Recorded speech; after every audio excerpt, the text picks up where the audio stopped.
রাত তখন নিঝুম। ঘড়ির কাঁটায় ঠিক ৩টে। চারপাশ একদম থমথমে নিস্তব্ধ। চঞ্চল শেহরিয়ান এসে বসেছে বিছানার পাশে। সেখানে বেঘোরে ঘুমাচ্ছে তার নিজের ছেলে। দরজাটা হয়তো আজ আর লক করা হয়নি। অসাবধানতাবশত খোলা রেখে গভীর ঘুমে তলিয়ে গেছে সে। বিছানায় উপু হয়ে শুয়ে আছে বারিশ। কোমর অবধি টানা পাতলা চাপটা এক পাশে কিছুটা সরে গেছে। চারপাশটা ভালোভাবে টেনে দিল তিনি। তারপর হাতটা আলতো করে উঠে এলো মাথার কাছে। ছেলে লম্বা ঘন কালো চুলে হাত বুলিয়ে দিতে লাগলো। নিজের চোখের সামনে শুয়ে থাকা এই বর্তমান পুরুষটাকে সে ৭ বছর আগে চঞ্চল তরুণটার সাথে কোনোভাবেই মেলানো যায় না। সেটা সেই তরঙ্গ নয় যে আজ থেকে ৭ বছর আগে এই ঘড়ি এই শহর ছেড়ে চলে গিয়েছিল। যদিও সে নিজে থেকে যায়নি, তারাই তাকে এরকম জোর করে বাধ্য করে। সেই সিদ্ধান্তের কথা মনে হতে তার ভেতরে হু হু করে করে ওঠে। দীর্ঘশ্বাস ফেলে হাতটা সরিয়ে নিল, কিন্তু চোখ সরাতে পারল না। ৭টা বছর একটা মানুষের ভেতরে চাপটা হাসি আর প্রাণে ছলতায় কিভাবে এভাবে শুনে নিতে পারে। এখন তার অবয়ন, তার আচরণে যেন রাশভারে গম্ভীর রূপ, তা যেন এক অচেনা মানুষের প্রকাশ করে। বিছানার উপর ঘুমে আচ্ছন্ন শরীরটা সামান্য নড়ে উঠতেই চঞ্চল দ্রুত নিজেকে সামলে নিল। সে চায় না তার উপস্থিত টের পেয়ে এই কঠিন মানুষটাকে ঘুম ভেঙে যাক, কারণ সে জেগে থাকার অবস্থায় এই ছেলে কখনো তাকে এত কাছে আসতে দেবে না। আর না দেবে নিজের ভেতরে সেই ক্ষণগুলো প্রকাশ করতে। ২ মাস হলো ছেলেটার এই বিদেশ ফিরেছে, অথচ এই দীর্ঘ সময়ের বাসার কথা ওর সাথে সে মন খুলে একটা কথাও বলেনি। চঞ্চল শেহরিয়ানের মাথায় কিছুতেই খেলে না এই ছেলে দেশে এসে হুট করে কি মনে করে দীর্ঘিকে বিয়ে করার সিদ্ধান্ত নিল। রাত পেরোলেই তো গায়ে হলুদের অনুষ্ঠান। পুরো বাড়ি উৎসবের আলোয় সেজে উঠেছে, অথচ এই বিয়ে নিয়ে চঞ্চলের মনের ভেতরে এক ফোঁটা আনন্দ নেই, বিন্দুমাত্র আগ্রহ নেই। থাকবে বা কি করে? দিঘি মেয়েটাকে তো সে নিজের চোখেই মদ্যপান করতে দেখেছেন। আধুনিকতার নামে এমন উশৃঙ্খলা চঞ্চল কিছুতেই মেনে নিতে পারে না। যে মেয়ে নিজের উপর নিয়ন্ত্রণ রাখতে পারে না, তাকে কিভাবে এই বাড়ির পুত্রবধূ হিসেবে মেনে নেবেন তিনি? আগে সেই পুরনো দিনগুলো হলে হয়তো এতক্ষণে ছেলেকে ২ চাপটে করা ধমক দিয়ে স্পষ্ট জানিয়ে দিত এই বিয়ে হবে না। কিন্তু বিছানায় শুয়ে থাকা এই মানুষটা আর আগের সেই ছেলে নেই। তার এর উপর হুকুম খাটানো তো দূর, কোনো বিষয়ে প্রশ্ন তোলার অধিকারও তার হারিয়েছে। ছেলে ঘুমান্ত মুখের দিকে তাকিয়ে তিনি আরেক দফা দীর্ঘশ্বাস ছেড়ে নিঃশব্দে ভারী পায়ে ঘর থেকে বেরিয়ে গেলেন। পরের দিন সন্ধ্যা নামতেই পুরো আলোময় হয়ে উঠেছে দুই বাড়ির একদম কাছাকাছি বিশিন্ন ফাঁকা জায়গাটি। দুই পরিবারের সুবিধার কথা চিন্তা করে এই বিশাল প্রসঙ্গ জুড়ে আয়োজন করা হয়েছে যৌথ গায়ের হলুদ। জমকালো আলোকসজ্জা, গাঁদা ফুলের সুবাস আর উৎসবে চঞ্চল সুর মিলে মিলিয়ে এক রাজকীয় পরিবেশ তৈরি হয়েছে। চারপাশে হলুদ রঙের ঐতিহাসিক পোশাকে সেজে দিঘি আর বারিশ পাশাপাশি বসে আছে স্টেজে। তবে বারিশের মুখবায় বরাবরের মতোই অতিরিক্ত গম্ভীর। বরযাত্রী আর মেহমানদের হাসাহাসি আর হইচইয়ের মাঝেই দুজনেই খুব নিচু স্বরে চাপা গলায় একে অপরের সাথে কিছু একটা বলতে ব্যস্ত তারা। দিঘির গালে হলুদ লেগে আছে, বারিশের গায়ে কেউ হলুদ লাগানোর সাহস পায়নি। স্টেজের কোলাহলের মাঝে তারা দুজন যখন নিচু স্বরে চাপা কোনো আলোচনায় মগ্ন, ঠিক তখনই অনাহুত এক ঝড়ের মতো সেখানে ছুটে এলো ঝিলমিল। এতক্ষণে যে সে কোত্থেকে আসলো কে জানে। পরনে তার গায়ে হলুদের জমকানো লেহেঙ্গা। দূর থেকে দৌড়ে এসে সে নতুন বরকনের ঠিক সামনে এসে দাঁড়ালো। আর অমনি দিঘি আর বারিশের মধ্যকার ফিসফিসানি মুহূর্তে থেমে গেল। দিঘি ভ্রু কুঁচকে বলল, এত দেরি হলো কেন তোর? ঝিলমিল হাঁপাতে হাঁপাতে বলল, সাজাতে দেরি হয়ে গেল ফুপি। সবাই তোমাদের হলুদ দিয়ে দিয়েছে। কথা বলতে বলতে সে দুজনের মুখের দিকে তাকালো। দিঘি মাথা নাড়ালো, কিন্তু ঝিলমিল দেখলো বারিশ চাচুর মুখে তো বিন্দুমাত্র হলুদ নেই। সে ঠোঁট উল্টে বলল, আপনাকে মনে হয় কেউ হলুদ দেয়নি। কোনো ব্যাপার না, আমি দিয়ে দিচ্ছি। বলেই সে দু হাতের দলা দলা হলুদ নিয়ে এক ঝটকায় দিঘি আর বারিশের গালে মাখিয়ে দিতে লাগলো। শুধু হলুদ মাঝখানেই না, স্টেজে তখন উচ্চস্বরে গান বাজছে আর ঝিলমিলে সেটার সাথে মিলিয়ে নিজেও গাইতে লাগলো। হলুদ হলো গাল আর কোণে হলো লাল, বিয়ের আঙুল ফল বলো টক হবে না ঝাল। এদিকে হলুদটা গায়ে লাগতে বারিশের চল শক্ত হয়ে গেল, তার চোখের মনি দুটো কুচকুচে উঠল রাগে। এই বাড়িতে তার গায়ে এভাবে হাত দেওয়ার সাহস কারণে, আর এই পিচ্ছি মেয়েটার এত সাহস, কিন্তু ঝিলমিল এসবের কোনো ধার ধারলো না। সে এবার গানের তাল পরিবর্তনের সাথে সাথে স্টেজে কাঁপিয়ে নাচতে শুরু করলো। নতুন এক হিন্দি গানের বিরের সাথে তাল মিলিয়ে সে কোমর দুলিয়ে নাচতে শুরু করে দেয়। দুই পরিবারের সকালে বসে আছে। ঝিলমিলের এই নাচ দেখে তার নিজের পরিবার সবাই হাততালি দিলেও দর্শক সারায়েক সামনের দিকে বসা বর্ণা শেহরানের কপালে বিরক্ত গভীর ভাঁজ পড়ল। তিনি অত্যন্ত কড়া চোখে ঝিলমিলের এই অতিরিক্ত নাচানাচি দেখছিলেন। ঝিলমিলের বান্ধবী ইরান একটু দূরে দাঁড়িয়েছিল। নাচের মাঝে সে একটু অবাক হয়ে ঝিলমিলের দিকে হাত টেনে এক পাশে নিয়ে গেল। ফিসফিস করে বলল, তুই এটা কোন গান নাচছিস রে? শ্বশুর বাড়ি কি তুই যাবি নাকি? ঝিলমিল বলো, কেন, কি হয়েছে? আরে এটা তোর ফুপির বিয়ে, তোর না। ঝিলমিল ফিসফিস করে বলল, কিন্তু ফুপি তো পালাবে। ইরানের চোখ কপালে মানে। ঝিলমিল ইরানের আরেকটু দূরে নিয়ে গেল এবং নিজের মাথায় ছাকা সব পরিকল্পনা খুলে বলল। ইরান প্রথমে রাজি না হলেও জারিফকে চরম একটা শিক্ষা দেওয়ার জন্যই শেষেমেশে ঝিলমিলকে সাপোর্ট করে দিল। নিজের বান্ধবীর বিয়ে, তাই সেও আর বসে রইল না। বান্ধবীর সাথে সেও এখন নাচতে শুরু করে দিল। মঞ্চে এখন সবাই নিজেদের মতোই নাচছে। মেহেরাজ তার বন্ধুদের নিয়ে এক কোণে লাফাতে ব্যস্ত। বড়রা ছোটরা সবাই যখন এই হই হুল্লোড় মেতে আছে, কিন্তু এত হই হুল্লোড়ের মাঝেও এক পাশে একা দাঁড়িয়ে আছে তাহসিন। সে একটু পর পর বেশ উদাসীনভাবে ফোনে কিছু একটা দেখছিল, যেন এই অনুষ্ঠানটা কোনো মতে শেষ করে হলেই বাঁচে সে বাঁচে। ঝিলমিলের হঠাৎ নজর গেল সেই দিকে। সে দৌড়ে গিয়ে টেনে বের করলো তাহসিনকে। একা একা দাঁড়িয়ে কিসের শোক পালন করছেন আঙ্কেল? আমার সঙ্গে নাচবেন, চলো। তাহসিন হাত ছাড়ানোর চেষ্টা করে বলল, ছাড়ো ঝিলমিল, আমি ওদিকে যাব না।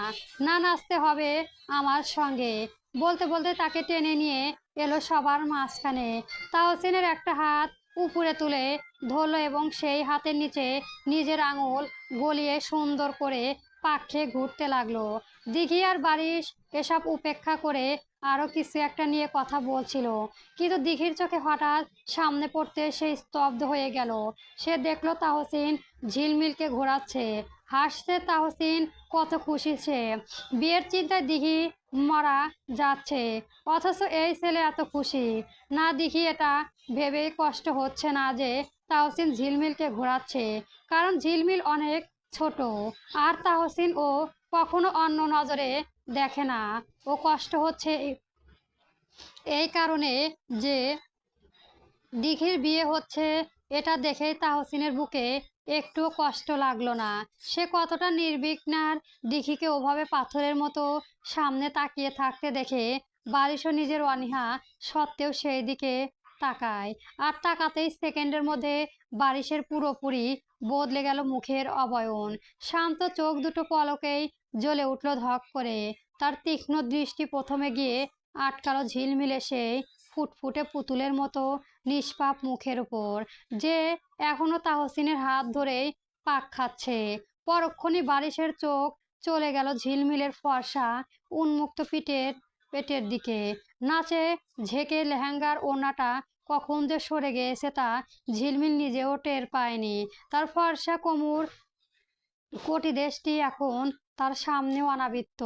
বুকের ভেতর যেন লাভা ফুটতে শুরু করলো বারিশের। চোখ দুটো লালচে রং ধারণ করেছে। রাগের কারণ বারিশে নিজেও অজানা। মন চাইলো তার এখনই গিয়ে স্টেজে সবকিছু ভেঙে চুরে এখান থেকে চলে যেতে। আর সে এক সেকেন্ডও না বসে ঝট করে উঠে দাঁড়ালো। দ্রুত পায়ে গিয়ে লাফাতে থাকা মেহেরজের ঘাড় ধরে এক টানে সরে মাঝখান থেকে বের করে আনলো সে। মেহেরাজ আচমকা ঘাড়ের উপর চাপা খেয়ে কোঁকড়িয়ে উঠে বলল, কি হলো? আমাকে এভাবে টেনে আনলি কেন? বারিশ দাঁতে দাঁত চেপে বলল, এসব গান বাজনা এক্ষুনি বন্ধ কর। কেন? আমার ভালো লাগছে না। মেহেরাজ বিরক্ত হয়ে বলল, না লাগলেই নাই, আজ একটু সবাই মজা করবেই, তুই দয়া করে সহ্য করে নে, আমি কিন্তু গিয়ে স্পিকার ভেঙে ফেলবো। বারিশের রসিকতা করছে না। মেহেরাজও খেপে গিয়ে বলল, ভেঙে ফেলে আমার কি? ডেকোরেশন ম্যানেজমেন্টকে তোকেই জরিমানা দিতে হবে, দিতে পারলে ভেঙে ফেল ওকে। বারিশ সত্যি সত্যি স্পিকার দিয়ে পা বাড়ালো। মেহেরাজ দেখলো সর্বনাশ, এই পাগল তো আসলেই ভেঙে ফেলবে। সে তৎক্ষণাৎ দৌড়ে গিয়ে বারিশের পাঞ্জাবির ওড়নাটা পেছন থেকে টেনে ধরলো। দাঁড়া, দাঁড়া ভাই, আমি বন্ধ করাচ্ছি, তাও তুই অন্তত এত মানুষের মধ্যে ঝামেলা করিস না। নাচানাচি ধাম পর্ব শেষ হতে এবার বিশাল মাঠ জুড়ে হলো শুরু খাওয়া দাওয়ার আয়োজন। চারদিকে ছড়িয়ে পড়েছে খাসির বিরিয়ানির সুবাস। মূল খাবারের পাশাপাশি এক কোণে আলোয় ঝলমলে ফুচকার চটপটি একটা লাভ স্টলও বসানো হয়েছে। সেখানে তরুণীদের উপচে পড়া ভিড়। সেখানে কিছু দিঘির বন্ধু বান্ধব, কিছু মেহেরাজের সাথে আরো অন্যান্য আত্মীয় স্বজন। নাচতে নাচতে ঝিলমিল ততক্ষণে একদম ক্লান্ত, তার শরীর আর চলেছে না। নূরজাহান চৌধুরী নিজের হাতে প্লেট থেকে বিরিয়ানি তুলে তুলে ঝিলমিলের মুখ খেয়ে গুজে দিচ্ছে। খাওয়া শেষ করে সে একটু বিরিয়ানি নেওয়ার জন্য স্টেজের ওপরে দিঘির পাশে গিয়ে বসলো। দিঘির সামনেও খাবারের রাজকীয় প্লেট সাজানো, কিন্তু সে এক লোকমাও মুখে তোলেনি। ভীষণ অন্যমনস্ক হয়ে চলো দিয়ে প্লেটের বিরিয়ানি এক পাশ ও পাশ করে আর আঙুল ঘুরিয়ে চালের দানাগুলো গুনছে। ঝিলমিল চারপাশটা একবার দেখে নিয়ে দিঘি হাতের চামচটা প্লেটের উপর ঠক করে পড়ে গেল। এই মেয়েটা এসব গোপন কথা কোত্থেকে জানলো? সে চরম বিস্ময় আর ভীতি জানালো চোখের ঝিলমিলের দিকে তাকিয়ে রইল। তার গলার ভেতরটা শুকিয়ে কাঠ। ঝিলমিল ফুপিয়ে ওঠার অবস্থায় বুঝতে ঠোঁট টিপে হেসে বলল, আরে ধুর, ভয় পেও না তো, আমি কাউকে কিচ্ছু বলবো না। দিঘি নিজের ভেতরে কাঁপনটা লুকিয়ে রাখার আপ্রাণ চেষ্টা করে কড়া গলায় বলল, তুই এসব কি আবোল তাবোল বলেছিস ঝিল? আমি পালাবো কেন? তোর মাথায় ঠিক আছে? একদম ঢং করো না তো ফুপি, আমি খুব ভালো করে জানি তুমি তাহসিন আঙ্কেলকে ভালোবাসো। সেই দিন আমি তোমাদের সব কথা আড়ালে দাঁড়িয়ে শুনে নিয়েছিলাম। কথাটা শুনতেই দিঘি আর রাগ সামলাতে পারল না। সে নিজের হাতটা বাড়িয়ে ঝিলমিলের কানটা খপ করে চেপে ধরে একটু মুড়ে দিয়ে বলল, এত বড় সাহস, আমার রুমের দরজা আড়ি পাতিস তুই? আরে ছাড়ো ছাড়ো, লাগছে তো। ঝিলমিল কাল ছাড়ানোর চেষ্টা করতে করতে ফিসফিস করে বলল, একটা প্রয়োজনে তোমার রুমে গিয়েছিলাম, তখন কানের মধ্যে তোমাদের কথাগুলো চলে এসেছে। আমি কি ইচ্ছে করে শুনেছি নাকি? এখন ওসব বাদ দাও, বলো কখন পালাবে? আমি নিজেই তোমাকে এই বাড়ি থেকে পালাতে সাহায্য করব। চুপ কর, একদম আস্তে কথা বল। দিঘি তাড়াহুড়ি করে ঝিলমিলের মুখটা চেয়ে ধরতে চাইলো। তারপর চারপাশটা কোলাহলে দিকে তাকিয়ে অসহায় কণ্ঠে বলল, কিন্তু পালিয়ে আমি কি করব ঝিল? যার জন্য আমি এই সবকিছু ছেড়ে চলে যাব, সেই মানুষটাই তো আমার সঙ্গে যাব না। সে তো আমাকে নিয়ে যাওয়ার জন্য একটা পাও বাড়াইবে না। ঝিলমিল ফুপিরে অসহায় মুখটাকে দেখে নিজের মুখটাও কেমন কাঁদো কাঁদো বানিয়ে ফেললো। সে দিঘির হাতটা জড়িয়ে ধরে নরম গলায় বলল, তাহসিন আঙ্কেল না গেলে তুমি একাই পালাও ফুপি, পরে না হয় ওনাকে বুঝিয়ে সুঝিয়ে রাজি করানো যাবে, কিন্তু তুমি যদি এখন এই বাড়িতে থেকে যাও, তাহলে তো কাল সত্যি সত্যি বিয়েটা হয়ে যাবে। আমি কোনোভাবে চাই না তুমি এভাবে ভেতরে ভেতরে কষ্ট পেতে পেতে কাউকে জোর করে বিয়ে করো। দিঘি আর ঝিলমিলের আলোচনার মাঝখানে এসে হাজির হলো বর্ণা বেগম। গভীর পায়ে হেঁটে এসে তিনি দিঘির অন্য পাশে ফাঁকা জায়গাটায় বসলেন। তার তীক্ষ্ণ চোখ দুটো দিঘি না ছোঁয়া বিরিয়ানি প্লেটের দিকে রেখে কিছুটা পরখ করার সুরে বলো, কি হলো বৌমা? কখন থেকে দেখছি প্লেট সামনে নিয়ে বসে আছো, কিছুই খাচ্ছ না, কিসের এত টেনশন করছো? ফুপির গ্যাস্ট্রিক হয়েছে দাদি, এর জন্য খেতে পারছে না। তুমি একটা গ্যাস্ট্রিকের ট্যাবলেট এনে দাও। দিঘি আগে ঝিলমিলের ফটাফট বলে দিল। ঝর্ণা বেগমের চোখের গরম গরম করলেন, এই মেয়ে, তোমাকে কিছু জিজ্ঞেস করেছি আমি? বড়দের কথার মাঝখানে এত কথা কেন বলো? ঝিলমিল ঠোঁট উল্টো কাত নাচিয়ে বলল, আমি তো ফুপির ভালোর জন্যই বললাম। আজব। ঝিলমিলের কথায় আর পাত্তা দিল না ঝর্ণা। তিনি প্লেট থেকে আর এক চামচ বিরিয়ানি তুলে দিঘির মুখের সামনে ধরে বেশ জোর করা ভঙ্গিতে বললেন, তুমিও কিছু খাচ্ছ না ওদিকে? তরঙ্গ খেয়ে না খেয়ে বাড়ি চলে গেল। তোমাদের মধ্যে কিছু হয়েছে নাকি? না আন্টি, তেমন কিছুই হয়নি। আমার আসলে তেমন খিদে নেই। ঝর্ণা বেগম চামচটা আরো একটু এগিয়ে দিয়ে বললেন, আমি কোনো বাহানা শুনবো না। বিয়ে কোণে এভাবে না খেয়ে থাকতে চলে না? একটু মুখে তোলো। বিয়ের দিন দিঘি সত্যি সত্যি বাড়ি থেকে পালালো, আর এই পুরো নিখুঁত অপারেশনের পেছনে নেপথ্য মাস্টারমাইন্ড হিসেবে সবটুকু সাহায্য করেছে স্বয়ং ঝিলমিল। অথচ মুখে একরাশ আতঙ্ক আর ভয়ের নাটক ফুলিয়ে সে হন্তদন্ত হয়ে দৌড়ে গেল দাদিমার ঘরে। ঘরে ঢুকে সে চিৎকার করে উঠল, দাদিমার সর্বনাশ হয়ে গেছে, ফুপি ঘরে নেই। আকাশ ভেঙে পড়ল দাদিমার মাথা। তিনি বসা থেকে বিদ্যুৎ গতিতে দাঁড়িয়ে বললেন, কি বলেছিস তুই এসব? নেই মানে? কোথায় যাবে ও? আমি সত্যি বলেছি দাদিমা, বিছানায় নেই। শুধু এই দেখো, টেবিলের ওপর একটা লিখে চলে গেছে। ঝিলমিল অত্যন্ত সততা অভিনয় করে দিঘির লিখে যাওয়া সেই গোপন চিরকুটটা দাদিমার হাতে বাড়িয়ে দিল। কাগজের টুকরোতে দিঘি স্পষ্ট অক্ষরে জানিয়ে গেছে, নিজের অনিচ্ছায় সত্ত্বে আমি এই বিয়ে কোনোভাবেই করতে পারবো না, তাই সে চলে যাচ্ছে। চিরকুট দেখেই নূরজাহান চৌধুরী পায়ের তলায় থেকে মাটি সরে গেল। রাগে তার শরীর কাঁপতে লাগলো। তিনি সোজা চলে গেলেন তাহসিনের সামনে। অত্যন্ত কঠোর আর হুকুমের সুরে বললেন, তাহসিন, দিঘি বাড়ি থেকে পালিয়েছে। যত তাড়াতাড়ি পারো, যেখান থেকে পারো ওকে খুঁজে আমার সামনে এনে দাঁড় করাও। ফ্যাকাশে হয়ে গেল তাহসিনের মুখ। তার বুকের ভেতরটা যেন উলটপালট হয়ে গেল। সে স্তব্ধ বাকরুদ্ধ হয়ে নূরজাহান চৌধুরীর মুখের দিকে চেয়ে রইল। তাহসিন ওভাবে পাথরের মতো দাঁড়িয়ে থাকতে দেখে নূরজাহান চৌধুরী গলা চড়িয়ে বললেন, তোমাকে কিছু বলেছি আমি তাহসিন? কানে যায়নি? ঝাঁকুনি খেয়ে বাস্তবতায় ফিরল তাহসিন। শ্যাম তামতা করে কোনো রকম বলল, জি জি ম্যাডাম, আমি এক্ষুনি যাচ্ছি। বলে তাহসিন দ্রুত পায়ে গাড়িতে গিয়ে বসলো। গাড়ির স্টিয়ারিংটা শক্ত করে ধরে সে হালকা হাহাকার ভরা চোখের সামনের দিকে তাকালো। সে কোথাও খুঁজবে দিঘিকে। কোথায় যাবে সে? এই মেয়েটা আস্তে একটা পাগল। নিজেই তো ধ্বংস করেছে, সাথে তাহসিনকে পাগল বানিয়ে ছাড়বে। এই মেয়ে নিজের এত সুন্দর ভবিষ্যৎ এত অভিজাত্য এক নিমিষেই ধূলিসাৎ করে দিয়ে সে তার মতো একটা সাধারণ ছেলে ভালোবাসা টানে সবকিছু ছেড়ে বেরিয়ে গেল। তাহসিন আর গাড়ি স্টার্ট দিয়ে দিঘিকে খুঁজতে গেল না। অসহায় নিয়ে রাস্তার এক পাশে গাড়িটা পার্ক করে স্টিয়ারিং এর উপর মাথা রেখে চুপচাপ বসে রইল। আলতাফ চৌধুরী আর মেহেরজকে নিয়ে ঘরে ডেকে পাঠালেন নূরজাহান বেগম। রাগে তার সারা শরীর রিরি করছে, কপাল বেয়ে ঘাম ঝরছে। দুজনের সামনে দাঁড় করিয়ে দাঁতে দাঁত চেপে তিনি বললেন, তোদের ওই নষ্ট বোন বাড়ি থেকে পালিয়েছে। আমার সম্মান ধুলে মিশিয়ে না দিয়ে ও শান্ত হয় না। যেভাবে পারিস ওকে খুঁজে বের কর, আমার সামনে নিয়ে আয়। মায়ের মুখে এমন কড়া হুকুম শুনেও আলতাফ চৌধুরীর মুখে বিন্দুমাত্র চিন্তা রেখা ফুটল না। উল্টো তার ঠোঁটের কোণে চওড়া এক চিলেতে হাসি ফুটে উঠল।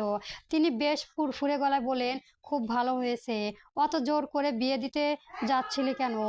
আমি তো মনে করি আমার বোন এতদিন একটা কাজের মতো কাজ করেছে। নূরজাহান বেগম রাগে ফেটে পড়ে চিৎকার করে উঠলেন, চুপ করো আলতাফ, তোমার ওই পাগলা ইয়ানকিন বন্ধ করো। মেহেরজান মেহেরাজ, তুমি দাঁড়িয়ে আছো কেন? যাও দ্রুত। কিন্তু মা, আমি কোথায় খুঁজবো ওকে? তোমার কি মনে হয় আশেপাশে কোথাও বসে আছে ও? ও তো সব প্ল্যান করেই গেছে। আর তাছাড়া আমি তো এবার বারিশের কি জবাব দেব? আলতাফ চৌধুরী বাদে ঘরের বাকি সবার মধ্যে এখন চিন্তার মাত্র ছড়িয়ে গেছে। একটু পরে বরপক্ষ চলে আসবে। নিচেই এখনই আত্মদের আনাগোনা শুরু হয়ে গেছে। মানসিক চাপে নূরজাহান বেগম সোফার উপর ধপ করে বসে পড়লেন। এক কোণে দাঁড়িয়ে সব দেখছিল ঝিলমিল। সে চুপিসারে বান্ধবীর ইরানের দিকে তাকিয়ে চোখে এক নিমেষ ইশারা করলো। তারপর বেশ চিহ্নিত সজাগ ভান করে বলল, দাদিমা, অবস্থা তো খুব খারাপ। আমি ওনার জন্য একটু শরবত বানিয়ে নিয়ে আসি। এই বলে সে চট করে ঘর থেকে বেরিয়ে গেল। ঘরে বাকিরা চলে যাওয়ার পরই একটা হাত পাখা হাতে নিয়ে নূরজাহান বেগমের পাশে গিয়ে বসলো এবং তাকে আলতো করে বাতাস দিতে লাগলো। কিছুক্ষণ বাতাস করার পর সে বেশ দরদি গলায় বলল, দাদিমা, তুমি এত চিন্তা করছো কেন? তো এটা নাও, একটা উপায় তো বের হবেই। কি উপায় বের হবে? দিঘি যদি ফিরে না আসে, তবে আমি ওই পরিবারকে কিভাবে মুখ দেখাবো? আল্লাহ এই মুখ দেখানোর আগে আমাকে এই মুহূর্তে দুনিয়ায় থেকে উঠিয়ে নিয়ে। ইরানের যেন ঠিক এই সুযোগটাই অপেক্ষা করছিল। সে দাদিমার আরেকটু কাছে ঘেঁষে ফিস ফিস করে বলল, কেন দাদিমা, তোমাদের ঝিলমিল আছে তো ব্যাস। এরপর সেই দিকে না হওয়া ছিল, তাই হলো বর্তমান। সকাল হয়ে গেছে, ওঠো। ঝিলমিলের দিক থেকে কোনো সাড়া শব্দ নেই। বিরক্ত হয়ে বারিশ এক ঝটকায় মেয়েটার দুই কাঁধে শক্ত করে ধরে একেবারে বিছানার উপর বসিয়ে দিল। আচমকা এই ধাক্কা ভীষণভাবে ভড়কে গেল ঝিলমিল। সে ধরফর করে উঠলে, বুকের ধপ করে ওঠা ধীরে ধীরে চোখ মেলে এলো সে। গত রাতে বিছানায় শুয়ে সেও অতীতের ওই তোলপাড় করা দিনগুলোর কথা ভাবতে ভাবতে কখন যে চোখে লেগে গিয়েছিল সে নিজেও জানে না। চোখের সামনে এখন দাঁড়িয়ে আছে বারিশ। বারিশ হাতের ঘড়ির দিকে তাকিয়ে অত্যন্ত গম্ভীর গলায় বলল, 7টা বেজে গেছে। রুটিনের দুটো নিয়ম অলরেডি অমান্য করেছো তুমি। আজকের মতো মাফ করে দিলাম। এখন ভদ্র মেয়ের মতো ফ্রেশ হয়ে নিজে গিয়ে আমার জন্য ব্রেকফাস্ট রেডি করবে, যাও। ঝিলমিল তখনও ঘুমের ঘরে চোখ ডাকছিল। সে কিছুটা মিনমিন করে বলল, আর একটু ঘুমাই প্লিজ। নেও ওয়েল, কলেজে যেতে হবে, আজ থেকে ভুলে গেছো? ব্রেকফাস্ট বানিয়ে রেডি হও দ্রুত। ভুলিনি, কিচ্ছু ভুলিনি, আমি যাচ্ছি।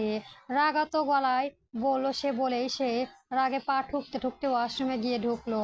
কোনো মতে ফ্রেশ হয়ে রুমে আর এক মুহূর্তেও সময় নষ্ট না করে সে গট গট করে সোজা রান্নাঘরের দিকে এগিয়ে গেল। পরবর্তী গল্প পেতে আমার চ্যানেলটি সবার আগে সাবস্ক্রাইব করে রাখবেন বন্ধুরা। গল্পটি কেমন হয়েছে অবশ্যই কমেন্ট বক্সে জানাবেন। গল্প শুকনো পাতার নূপুর পায়ে চলবে।